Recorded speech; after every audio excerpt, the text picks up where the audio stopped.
새벽 성경 강독 욥기 첫 번째 시간입니다. 오늘은 욥기 1장 1절에서부터 22절까지를 함께 보도록 하겠습니다. 먼저 욥기에 들어가기 앞서서 이 욥이라는 인물이 어떤 사람이었을까 궁금하잖아요. 이 욥기에 또 저자가 누군지도 궁금하고요. 여러 가지 설이 있습니다. 욥기를 우리가 구약 성경에서 시가 문학으로 구분을 합니다.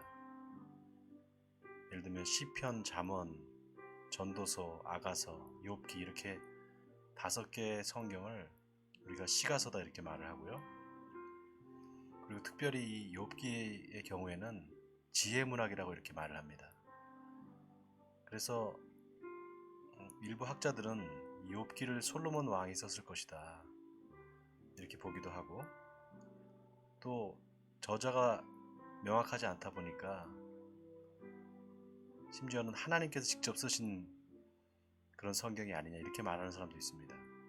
아무튼 이 욥기는 굉장히 신비 속에 감춰져 있는 그런 책입니다. 이 욥이라는 인물이 성경에 보면 우스 땅에 살았다 이렇게 나와 있는데요. 아마 그는 이방인이었던 것 같아요. 이스라엘 사람은 아니었던 것 같죠.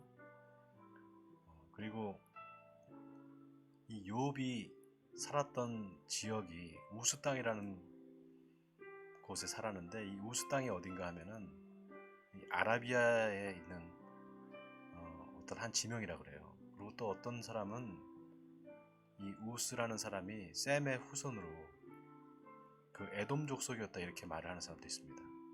그래서 욥의 그 고향이 아마도 에돔 지역이 아니었겠느냐 이렇게 말하는 사람도 있어요. 아무튼 욥에 대한 여러 가지 견해들이 많은데 그 정도로 우리가 좀 이야기를 하고요. 그럼 이제 본문으로 들어가 보겠습니다. 제가 읽어가면서 여러분과 함께 말씀 나누고자 합니다. 욥기 1장 1절에서 22절까지를 제가 읽어가면서 하도록 하겠습니다. 우스 땅에 욥이라 불리는 사람이 있었는데 그 사람은 온전하고 정직하여 하나님을 경외하며 악에서 떠난 자더라. 그에게 아들 7과 딸 3이 태어나니라. 그의 소유물은 양이 7,000마리요 낙타가 3,000마리요 소가 500결이요 암나귀가 500마리이며 종도 많이 있었으니 이 사람은 동방 사람 중에 가장 훌륭한 자라. 자, 여기 욥의 아들과 딸이, 아들이 7이고 딸이 3이라고 나와요. 합치면 10이잖아요. 또 여기 보면 소유물이 양이 7,000마리고 낙타가 3,000마리라고 그랬어요. 이거 합치면은 많이 되잖아요. 또 소가 500결이요 암나귀가 500결이, 이것도 합치면 100이 됩니다. 1000이 되죠. 1000. 예. 그래서 10이라는 숫자가 이게 완전수예요. 그러니까 욥은 완전한 하나님의 축복을 받은 그런 사람이었다 이렇게 암시하고 있는 거죠. 그리고 동방 사람 중에 가장 훌륭한 자라 이렇게 성경에 기록하고 있는데, 옛날 성경에 보면 동방 사람 중에 가장 큰 자라 이렇게 나와 있습니다. 큰 자다라는 그 뜻의 히브리 단어가 까돌이라는 단어를 써요. 까돌이라는 단어는 굉장히 유력한 사람, 그러니까 재산도 있고 영향력을 크게 미칠 수 있는 세도가들, 권력자들을 이야기할 때 까돌이라는 말을 씁니다. 그러니까 욥은 재산도 많았을 뿐만 아니라 또 주변 사람들한테 굉장한 영향력을 미치는 그런 인물이었던 것 같습니다. 자, 이제 그 아들들이 이제 생일에 집에서 잔치를 베풀고 또 그 누이 3명도 같이 이렇게 함께 먹고 마셨다 이렇게 오늘 4절에 나와 있는데요. 이걸 보면은 욥의 자녀들이 형제간에도 굉장히 우애가 있었다는 것을 알 수가 있습니다. 자, 이제 5절을 보겠습니다. 그들이 차례대로 잔치를 끝내면 욥이 그들을 불러다가 성실하게 하되 아침에 일어나서 그들의 명수대로 번제를 드렸으니 이는 욥이 말하기를 혹시 내 아들들이 죄를 범하여 마음으로 하나님을 욕되게 하였을까 함이라. 욥의 행위가 항상 이러하였더라. 네, 욥은 정말 하나님 앞에 온전하기 위해서 정말 많이 노력한 사람이 아니었을까 싶습니다. 여기 보면 성결하게 하되 이렇게 나와 있어요. 그러니까 하나님 앞에 뭔가 조금이라도 죄를 지었을까, 자녀들이 혹시 죄를 범하였을까, 이게 두려워서 자녀들이 잔치를 베푸고 나면 항상 그들을 위해서 하나님 앞에 기도했다는 겁니다.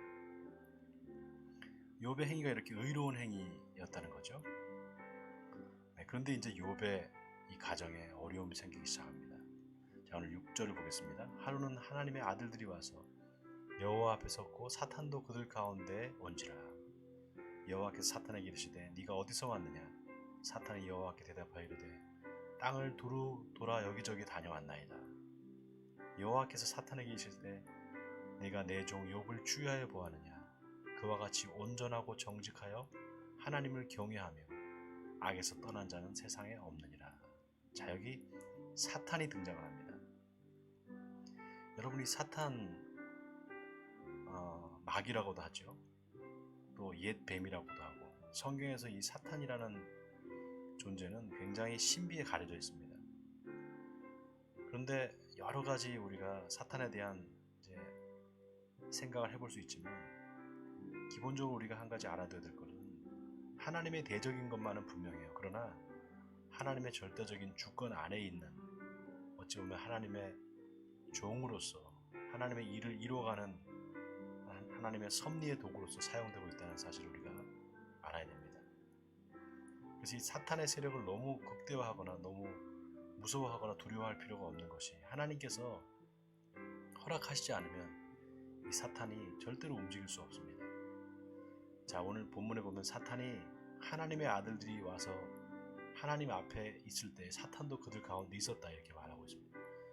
이거는 하나님께서 뭔가 사탄을 하나님의 섭리와 하나님의 어떤 그 계획 가운데 사탄도 사용하고 있다는 것을 의미하고 있죠. 자, 어쨌든 사탄이 이제 하나님 앞에서 욥을 참수하기 시작합니다. 그건 왜 그런가 하면 하나님께서 사탄한테 욥에 대한 칭찬을 하세요. 욥이 정말 정직하고 온전한 사람이다. 너가 그런 사람을 주의해 보았느냐?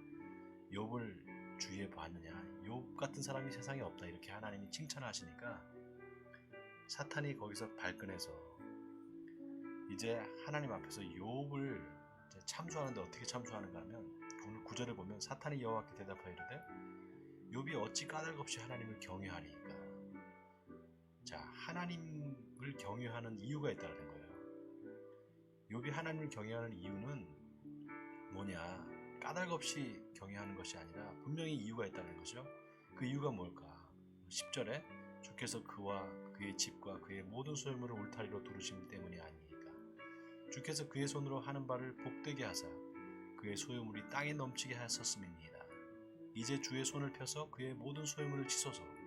그리하시면 틀림없이 주를 향하여 욕하지 않겠나이까. 여호와께서 사탄에게 이르시되 내가 그의 소유물을 다 내 손에 맡기노라. 다만 그의 몸에는 내 손을 대지 말지니라. 사탄이 곧 여호와 앞에서 물러가니라.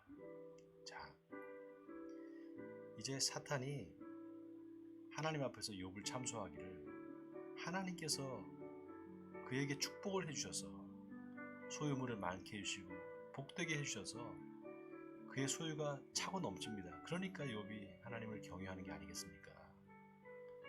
그러니까 이 말은 하나님을 경외하는 그 바탕, 그러니까 욥의 신앙에는 그 기반이 바로 소유에 있다는 것이죠. 그걸 이제 하나님께서 들으시고, 그렇다면 네가 그 소유물을 너한테 맡길 테니 한번 마음대로 해봐라. 이렇게 이제 사탄의 어떤 그런 그 참소에 하나님께서 살짝 동조해 주시는 그런 듯한 그런 느낌을 받죠. 그러나 이건 하나님의 어떤 섭리와 하나님의 계획 가운데 사탄의 시험을 허락하시는 겁니다. 여기서 우리가 한번 생각해 봐야 되는 게, 지금 이 하늘에서 일어나는 일이잖아요. 천상에서. 천상에서 일어나는 이 일이 지금 지상에서 어떤 결정적인 그런 일과 연결되어 있다는 거예요. 천상의 일과 지상의 일이 연결되어 있다는 거죠. 자 이제 그 어떻게 보면 하나님으로부터 고난을 받은 사탄이 이제 욥을 시험하는데, 정말 그 욥의 이제 고난이 시작됩니다. 13절에 보니까 하루는 욥의 자녀들이 그 마다들의 집에서 음식을 먹으며 포도주를 마실 때 사환이 욥에게 와서 아뢰되 소는 밭을 갈고 나귀는 그 곁에서 풀을 먹는데 스바 사람이 갑자기 이르러 그것들을 빼앗고 칼로 종들을 죽였나이다. 나만 홀로 피하였으므로 주인께 아래로 왔나이다. 그가 아직 말하는 동안에 또 한 사람이 와서 아뢰되 하나님의 불이 하늘에서 떨어져서 양과 종들을 살라버렸나이다. 나만 홀로 피하였으므로 주인께 아래로 왔나이다. 또 17절에 그가 아직 말하는 동안에 또 한 사람이 와서 아뢰되 갈대아 사람이 새 무리를 지어 갑자기 낙타에게 달려들어 그것을 빼앗으며 칼로 종들을 죽였나이다. 나만 홀로 피하였으므로 주인께 아래로 왔나이다. 그가 아직 말하는 동안에 또 한 사람이 와서 아뢰되 주인의 자녀들이 그들의 마다들의 집에서 음식을 먹으며 포도주를 마시는데 거친 들에서 큰 바람이 와서 집 내 모퉁이를 치매 그 청년들 위에 무너짐으로 그들이 죽었나이다. 나만 홀로 피하였으므로 주인께 아래로 왔나이다 한지라. 자, 정말 그 하루아침에 욥의 정말 그 소유가 다 날아가 버려요. 여기 보면 종들이 막 다 죽어버리잖아요. 네, 그리고 대적들이 와서 칼로 막 종들을 죽여버리고 이제 소유물을 다 빼앗아가고 약탈하고 그런단 말이죠. 이 종들은 사실 소유물에 해당이 됩니다. 재산에 해당되는 거죠. 그러니까 이 종들이 다 죽었다는 건 재산 다 날아갔다는 얘기예요. 아무튼 이 하루아침에 졸지에 정말 이 모든 욥의 소유가 다 날아가 버립니다.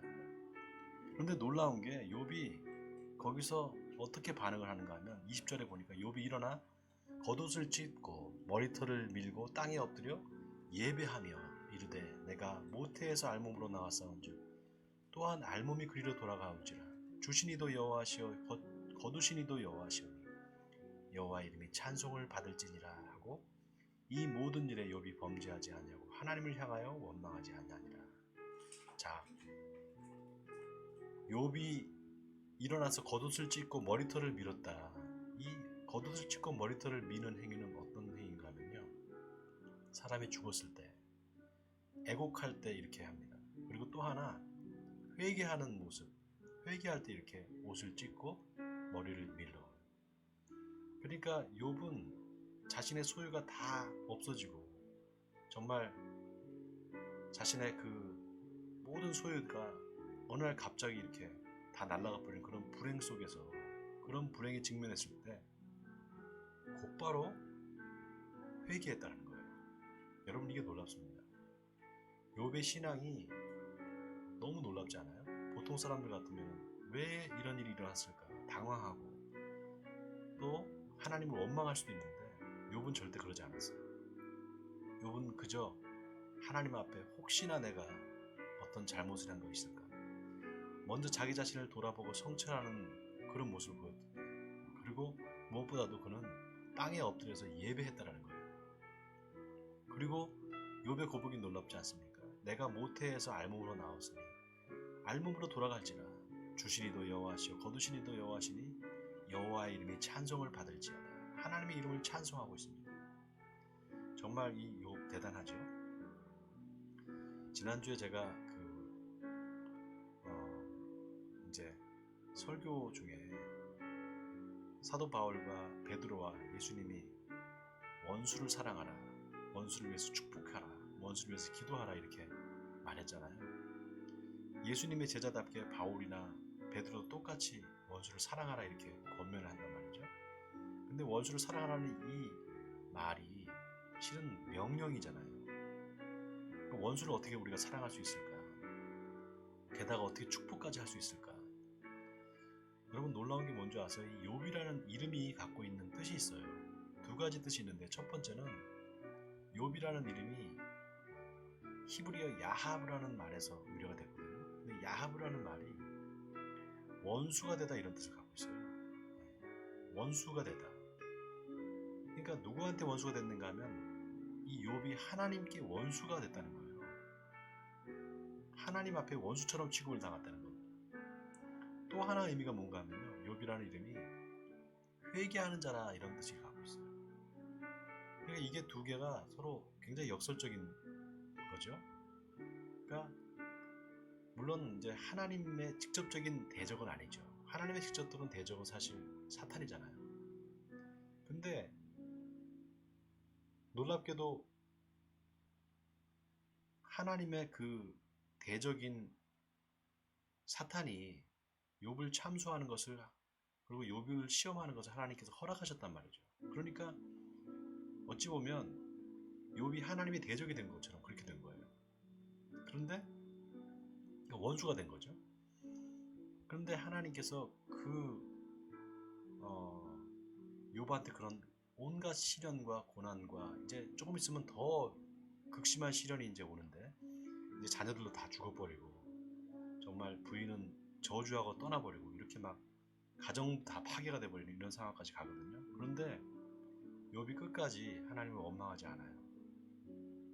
그러니까 오히려 하나님을 찬송한다. 이거는 이제 어떻게 보면 원수를 사랑하고 원수한테 이제 그 위에서 축복 기도하는 그런 어떤 모습을 살짝 보게 되잖아요.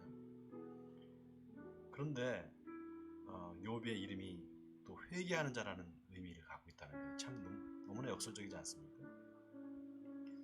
자, 이제 오늘 이제 욥의 1장 이제 첫 시작하는 부분을 봤는데, 벌써 이 1장에서 앞으로 이제 욥의 이야기가 어떻게 펼쳐질지를 굉장히 드라마틱하게 이제 살짝 보여주고 있는데, 중요한 건 오늘 본문에서 우리가 한 가지 깨달아야 될 것은, 우리도 이런 좀 억울한 갑작스러운 그런 고난을 당할 수 있다는 거예요. 여러분, 세상 사람들이 당하는 고난, 예수 믿는 사람들이라고 당하지 않느냐? 똑같이 당합니다. 예를 들면 갑자기 병에 걸린다든가, 갑자기 어떤 사고가 난다든가, 또 가족들 중에 어떤 한 사람이 다치거나, 여러 가지 고난들이 올 수 있어요. 그런 고난을 그러면 예수 믿는 사람들은 당하지 않는가? 똑같이 당한단 말이죠. 그러니까 고난은 누구나 다 받는 겁니다. 그런데 예수 믿는 사람들이 받는 특별한 고난이 있어요. 성경은 그걸 얘기하고 있습니다. 그게 뭔가 바로 하나님을 믿기 때문에, 하나님을 믿고 예수 그리스도를 믿기 때문에 받는 고난이 있습니다. 일종의 핍박이죠. 박해나 핍박이라고 말하는데, 그런 고난이 있다라는 거예요. 지금 욥이 겪는 고난은 사실 세상 사람들이 겪지 않아도 되는 그런 고난이잖아요. 왜냐하면 그 고난의 발단이 사탄의 참수로부터 시작됐다는 거죠. 그리고 하나님께서 그걸 허락하시는 걸로 욥의 고난이 시작됐다는 사실이, 이게 참 억울한 겁니다. 당하는 사람 입장에서는 굉장히 억울한 거죠. 그러나 하나님의 분명한 계획이 있고 하나님의 뜻이 있다는 거예요. 욥은 그 하나님의 계획이 뭘까? 하나님의 뜻이 뭘까? 이 고난의 의미가 뭘까? 이거를 욥은 깊이 성찰하는 겁니다.